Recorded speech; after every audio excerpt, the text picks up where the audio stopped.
ابا جان شروع سے سیاست میں دلچسپی رکھتے تھے، لیکن وسائل نہ ہونے کے سبب عملی طور پر سیاست میں حصہ نہ لے سکتے تھے۔ وہ ہمیشہ کسی نہ کسی سیاسی پارٹی سے ناتا جوڑے رکھتے اور الیکشن لڑنے والوں کے لیے تگودو میں مصروف رہتے۔ تب میری والدہ ان کو سمجھاتی کہ اس بھاگ دوڑ میں آپ کو کچھ ملنے والا نہیں، الٹا اپنے پلے سے خرچ کرنا پڑتا ہے، پھر بھی عزت نہیں ملتی۔ آپ اس لائن کو چھوڑ کیوں نہیں دیتے؟ کوئی ڈھنگ کا کام کریں اور اپنے بچوں کی ضروریات خود پوری کریں، ان کے مستقبل کے بارے میں سوچیں۔ ان کے مستقبل کے لیے ہی تو بھاگ دوڑ میں لگا ہوا ہوں۔ بالآخر کسی دن میرا رستہ بھی بن جائے گا، کبھی نہ کبھی ہمارا چھکا لگے گا، تم دیکھ لینا۔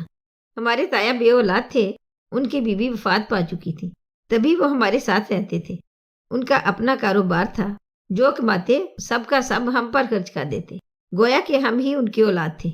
تایا ہی کی بدولت ہمارے گھر میں خوشحالی اور زندگی کا سب عیش و آرام تھا، وہ سکون کے دن بسر کر رہے تھے، ورنہ والد کو تو عوامی مسائل کی فکروں کے سوا کسی بات کا ہوش نہ تھا۔ جب کوئی دوسرا گھر کا خرچہ کرتا ہو تو بے فکری کے مزے لوٹنے میں کس کو آر ہوگا، اور کیوں کمانے کی فکر دامن گیر ہوگی۔ ابا جان کا بھی یہی حال تھا، ہماری ذمہ داریوں کا بوجھ تایا کے کندھوں پر تھا، اور والد صاحب ان کی کمائی بھی سیاسی دعوتوں میں اڑا کر آ جاتے تھے۔ انسان کی زندگی کے دن پورے ہو جائیں تو لمحہ بھر میں وہ اس دنیا کو خیر باد کہہ دیتا ہے۔ زندگی اور موت اللہ کے اختیار میں ہے۔ تایا بھی اچھے بھلے تھے، صحت قابل رشک تھی، لیکن ایک رات جب بستر پر سوئے صبح نہ اٹھے۔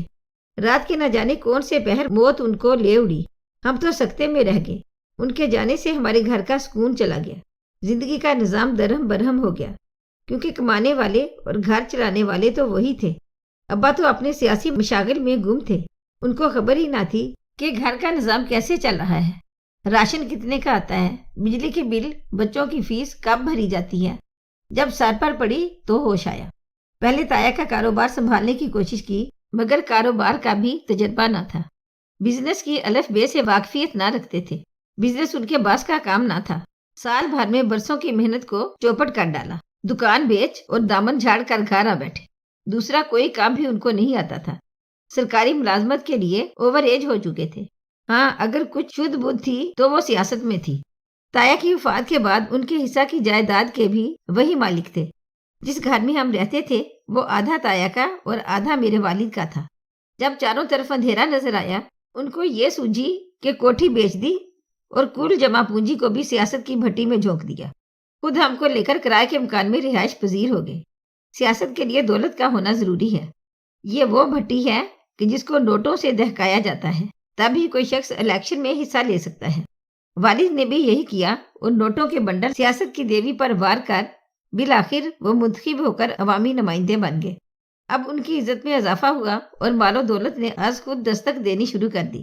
دیکھتے دیکھتے دولت سے گھر بھر گیا، لوگ ذرا سے کام کے لیے بریف کیس بھر کر لانے لگے۔ میں نہیں جانتی کہ لکشمی دیوی ہمارے گھر کیوں اور کس طریقے سے آئی، بس یوں ہوا کہ ہم دنوں میں امیر سے امیر تر ہوتے گئے۔ ہماری ایک پوش علاقے میں بڑی سی شاندار کوٹھی بن گئی اور اعلیٰ ترین فرنیچر سے سج گئی۔ یہ کوٹھی دیکھتے دیکھتے ابا جان نے تعمیر کرا لی تھی، گویا ان کے ہاتھ الادین کا چراغ لگ گیا تھا۔ ابا جان کا کام ایسا تھا کہ وہ بہت مصروف رہتے تھے، ان کو سر اٹھانے کی فرصت نہیں ملتی تھی۔ صبح 7 بجے کے گئے وہ رات 11 بجے گھر آتے، امی ان کے انتظار میں جاگتی رہتی تھیں۔ اب وہ اکثر گھر بھی نہیں آتے تھے، سیاسی نوعیت کی میٹنگز اور دعوتوں میں کثرت سے جانا ہوتا تھا۔ انہوں نے ایک غلط چیز کو بھی منہ لگا لیا تھا، جس پر امی کا ان سے جھگڑا رہنے لگا تھا۔ ابا جان کہتے تھے کہ یہ میری مجبوری ہے، میری سوسائٹی کا تقاضا ہے، مگر امی ان کے اس عذر کو نہیں مانتی تھی۔ ان کا کہنا تھا کہ یہ تو خود انسان پر منحصر ہوتا ہے، سیاست میں بہت سے لوگ ہیں لیکن سبھی تو غلط کاموں میں ملوث نہیں ہوتے۔ اس پر وہ امی پر الٹا وار کر دیتے کہ تم کو چاہیے دعوتوں میں میرے ساتھ چلو، جو دعوتیں فیملی کے ساتھ ہوتی ہیں ان میں تم شامل ہونے سے گریز کرتی ہو، سب ممبرز کی بیویاں آتی ہیں اور تم منع کر دیتی ہو، اس طرح بھلا میں کیا خاک ترقی کروں گا؟ ہمارے ممبرز کی بیگمات کہیں خواتین کے فنکشن کی صدارت کرتی ہیں، کہیں مہمان خصوصی بنتی ہیں اور فیتے کاٹتی ہیں، یہ خبریں اخبارات کی زینت بنتی ہیں۔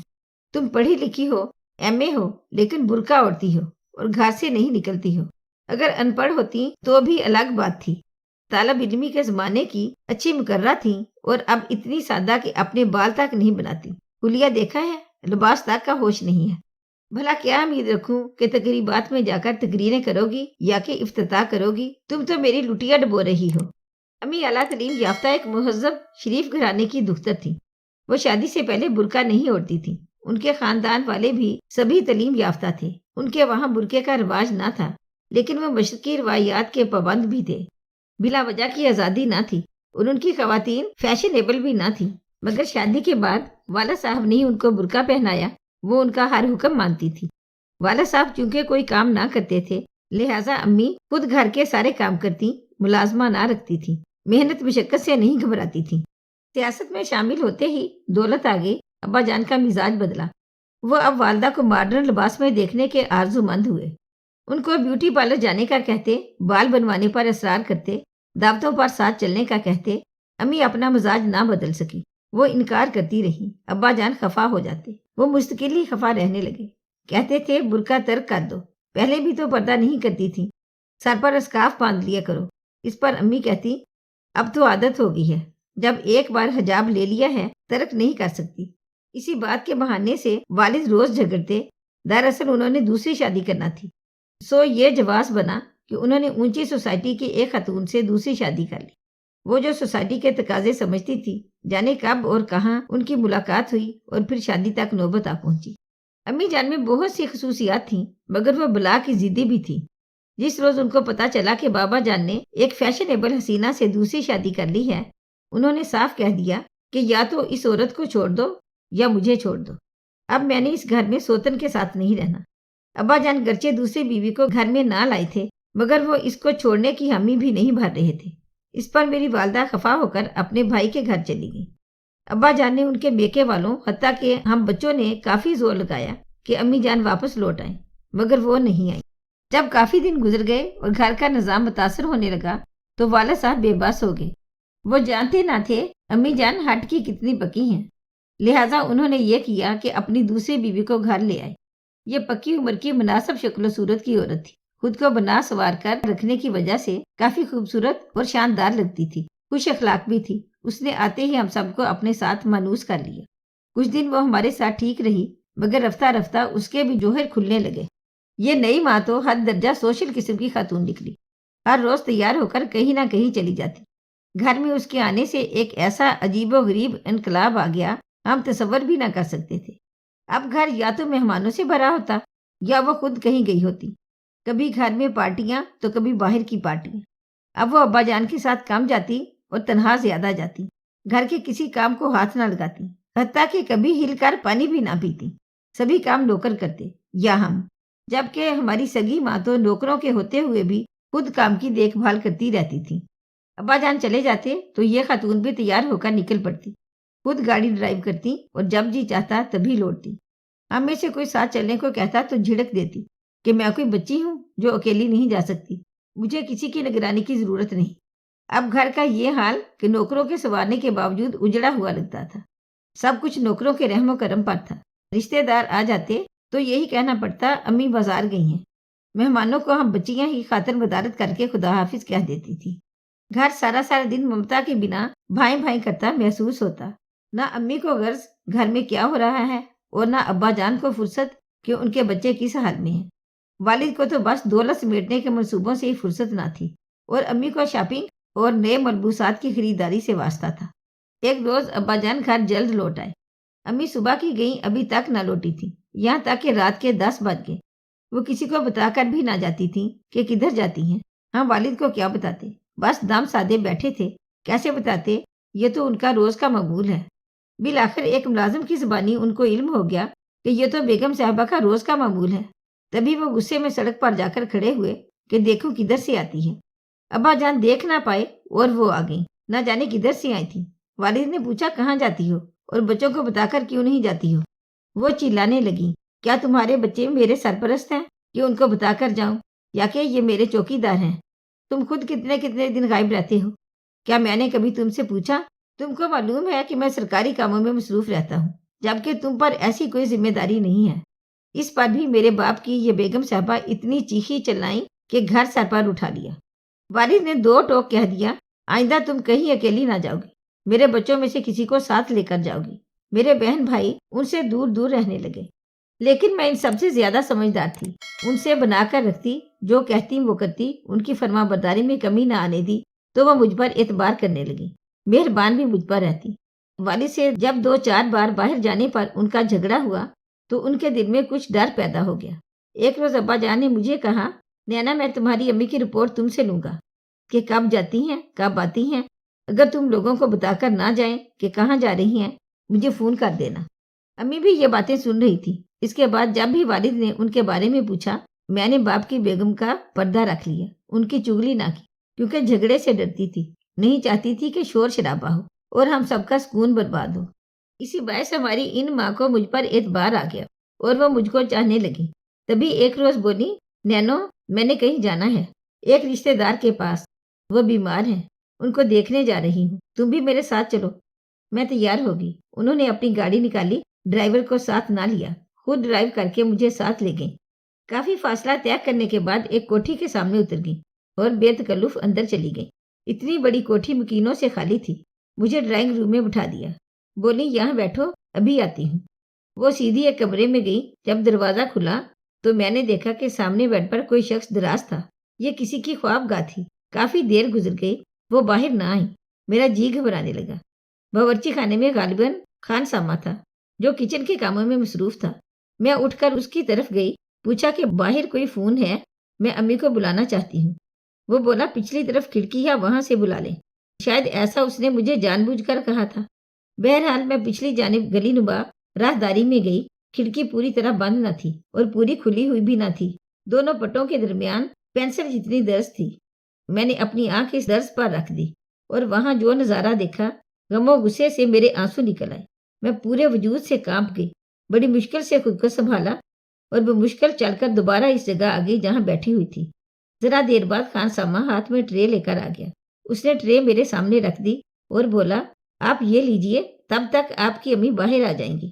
یہ کہہ کر اس نے میرے چہرے کی طرف بغور دیکھا۔ کہنے لگا، بیٹی مجھے اجازت نہیں ہے کہ صاحب کے کمرے پر دستک دوں، وہ ناراض ہوتے ہیں۔ فون کے لیے بھی منع کیا ہوا ہے کہ کسی کا فون آئے نہیں اٹھانا اور نہ فون کرنا ہے۔ اسی وجہ سے میں نے آپ کو کھڑکی کی طرف بھیجا تھا۔ کیا کھڑکی بند تھی؟ آپ نے بلایا اپنی امی کو؟ اس وقت یہ خان سامہ بھی مجھ کو زہر لگا۔ میں نے کہا، چپ رہو اور چلے جاؤ۔ میرا خراب موڈ دیکھ کر اس نے مزید بات نہ کی اور چلتا بنا۔ تھوڑی دیر تک تو میں گم سم رہی، پھر ایک فیصلہ کر لیا۔ میں نے گیٹ کھولا اور باہر نکل گئی۔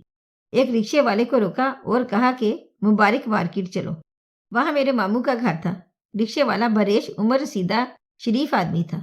اس نے مجھے مبارک مارکیٹ کے سامنے پہنچا دیا۔ میں اپنے ماموں کے گھر پہنچی اور والدہ کو ساری بات بتا کر کہا، امی جان آپ تو اپنی ضد پر اڑی ہیں، آپ کو یہ بھی احساس نہیں ہے کہ آپ کی اولاد کس قسم کی عورت کے ہاتھوں میں ہے۔ گھر سے باہر رہنا ابا جان کی مجبوری ہے، ان کی ذمہ داریاں ہی ایسی ہیں کہ وہ زیادہ وقت عوام میں رہیں۔ ان کو آپ جیسی بیوی کی ضرورت ہے۔ جس عورت کو دھوکے میں گھر لے آئے ہیں، جب تک ان کو علم نہ ہوگا کہ وہ کیسی عورت ہے، ہمارا بہت نقصان ہو جائے گا۔ وہ اس کو چھوڑیں نہ چھوڑیں، لیکن آپ اپنے گھر اور اولاد کو مت چھوڑیے۔ ہماری خاطر ابا جان سے صلح کر لیجیے، اسی میں ہم سب کی بھلائی ہے۔ امی سے یہ باتیں کرتے میری آواز اس قدر گلوگیر ہو گئی تھی کہ جیسے گلے میں کچھ پھنس گیا ہو۔ والدہ نے کہا، ایک شرط پر تمہارے ساتھ چلوں گی، اگر تم اپنے والد کو اس عورت کی حقیقت بتا دو۔ میں نے حامی بھر لی۔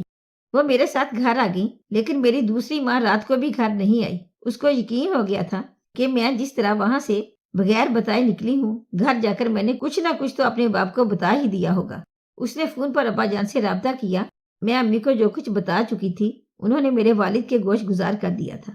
ہم 4 بہنیں 2 بھائی تھے۔ ابا جان کو اپنے 6 بچوں کے تحفظ کی فکر تھی، لہٰذا جب انہوں نے فون پر دوسری بیوی سے باز پرس کی تو اس نے بغیر اپنی صفائی دیے طلاق کا مطالبہ کر دیا۔ والد صاحب نے بات کو اچھالنے سے بہتر جانا کہ اسے طلاق دے دیں، کیونکہ آج یا کل اس امر کی نوبت آنے ہی والی تھی۔ اب سمجھوتے کی گنجائش نہ تھی۔ اب مجھ کو ستیلی ماں کی پرواہ نہ تھی۔ میرے دل میں اس کے لیے کوئی جگہ نہ رہی تھی۔ میں تو اس کی صورت بھی نہ دیکھنا چاہتی تھی۔ اب میرے والد صاحب کو اپنی غلطی کا احساس ہوا کہ دولت کے نشے میں انہوں نے ایک غلط عورت کا انتخاب کر لیا۔ ان کو یہ بھی احساس ہو گیا کہ اللہ تعالیٰ نے پہلی بیوی کے روپ میں جو عورت ان کے مقدر میں لکھ دی، دراصل وہی ان کے لیے بہترین ہے۔ اس کے بعد ابا جان نے امی سے جھگڑا نہ کیا۔ ماں اور باپ کی صلح سے ہم کو سکون نصیب ہوا اور ہمارا گھر جنت کا گہوارہ بن گیا۔ اگر آپ کو ہماری آج کی کہانی اچھی لگی ہو تو پلیز اسے لائک کریں، شیئر کریں اور مزید اچھی ویڈیو کے لیے ہمارے چینل کو سبسکرائب کریں۔ شکریہ۔